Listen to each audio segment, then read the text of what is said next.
Hello guys! Hello para to sa lahat ng mga Libra. Libra, this is weekly tarot reading. So I hope na makuha mo. This is the last week of June 2025. So next week is July na. Tingnan natin Libra. OMG. OMG Libra. Kumuha pa nga tayo ng isa. Wow! Kinilabutan ako Grabe. Tumas yung balahibo ko. Ganon. Libra. 30. 30 is endings. Number 8. This is betrayal. Courthouse talaga eh. Ganon talagang buhay. Libra. Your justice. Okay, so sinasabi ng Barasyo dito Libra na sa linggong ito posibleng this week posibleng makatanggap ka ng isang sulat or mensahe from the court. This is number 5 eh. Number 5 is maybe magbibigay to sa'yo ng pag-aalala. Court order, parang ganon. So, paki-comment ka sa comment section. Kasi number 2352 kung ano mang message to galing sa korte, it's either para sa'yo or para sa kapamilya mo. Nakikita ko sir dito yung judgment. There's a judgment dito. So, false person, mag-iingat ka Libra kasi possible na sa linggong ito, makatagpo ka ng isang tao na scammer. Okay? Scammer. Wow.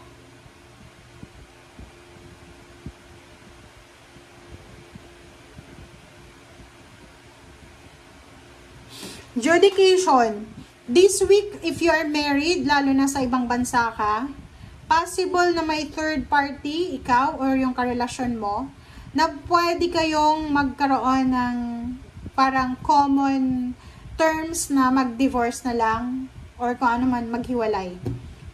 But the problem is, merong fake person dito eh. Nakakaloka. So, yung false person dito, sinasabi na maybe isang rason or maybe ikaw ito, maybe may isang tao Libra, maybe may isang tao na aakusahan ka ng pagiging scammer or parang ganon, or maybe ikaw yung mag-a-accuse sa isang tao na siya ay scammer. So parang magfa-file ka ng case or kung ano man siya. Comment down below if you resonated.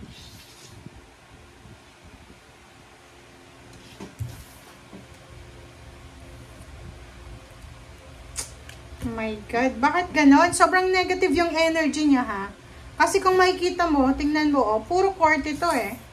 'Di ba? Ito judication, is your energy siya. Energy mo din yung courthouse. So, it's either merong kaso na may kaso o ikaw yung magkakaso, may maghihiwalay, may na-scam, may nanakawan, parang ganon. So, comment down below if you resonated.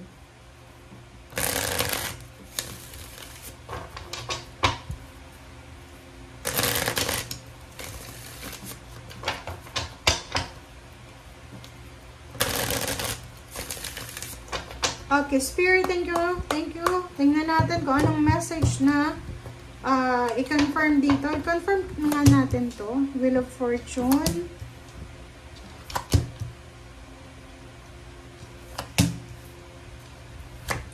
Okay. Kakaloka yung message na una. Okay, Libra. 9 of Pentacles and then 6 of Swords, 10 of Swords. Okay. Financial success, travel, international, recovery, emotional recovery, reconciliation, forgiveness. The Wheel of Fortune in Knight of Cups, isang relationship ang posibleng magbabago. Yun, may maghihiwalay, but may bagong relationship na papasok. You're lucky because Libra, ikaw ay napapaligiran ng mga taong susuportahan ka, lalo na sa financial needs na kailangan mo. Okay? Six of Pentacles, sinasabi ng baraha sa'yo dito, Libra, na you're super lucky. Because, halimbawa may mga kailangan kayong pera, kailangan mong lumapit sa isang tao para umutang or ganyan-ganito, may mga tao na willing kang suportahan. Physically, mentally, spiritually, nakikita ko sa'yo dito, lalo na financially, sobrang strong yung energy mo sa linggong ito. King of Pentacles, nakikita ko sa'yo dito na, hindi ko alam kung bakit ganun yung energy mo, but isang tao na sobrang mayaman, isang tao na sobrang peaceful yung kanyang puso, ang posibleng tatraidorin. So, dalawa yung Seven of Swords dito, oh. False person and Seven of Swords. So, nakakaloka yung energy na to.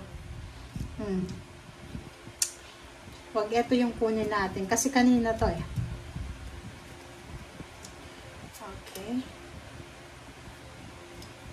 Oh. Diba? So, kung makikita mo dito, Libra, sinasabi ng baraha dito, maybe ikaw to or ibang tao, pero mag-iingat ka kasi posibleng ikaw ay may scam, pwede kang manakawan, pwede kang makasuhan because of anything na hindi natin alam kasi hindi naman pinapakita dito. Maybe relationship, may mga third party, parang ganon. Or maybe because of money, breach of contract, may kontrata ka ba sa amo mo, ganyan, ganito. Wow! Dalawa yung fake dito. False person, babae, tapos lalaki, Seven of Swords. Pwedeng, halimbawa kung ikaw ay pinagkakatiwalaan, Libra, nakakaloka. Maybe ikaw, Libra, nagtatrabaho ka sa isang King of Pentacles. Financially stable ang taong to. Nawalan siya ng pera. Posibleng ikaw yung maging akusado, parang ganon. Or maybe ikaw to, mayaman na mayaman ka, marami kang pera, and posibleng ikaw yung mag-aakusa na ninakawan ka.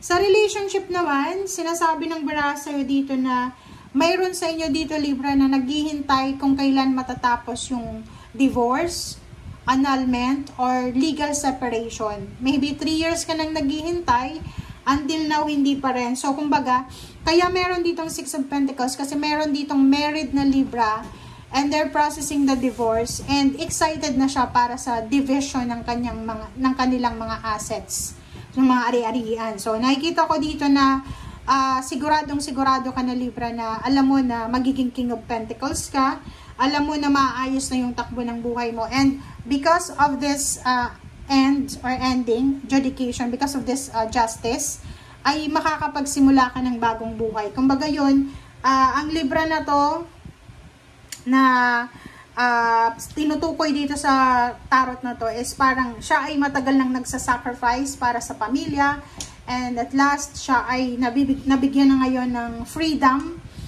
tapos na yung divorce, or nagpa-process na ng divorce, so makukuha niya na yung para sa kanya, makakapagsimula na siya ng bagong buhay, makapag-travel na siya, makakapag-move on na siya. Or may healing na. Thank you guys for watching. Bye!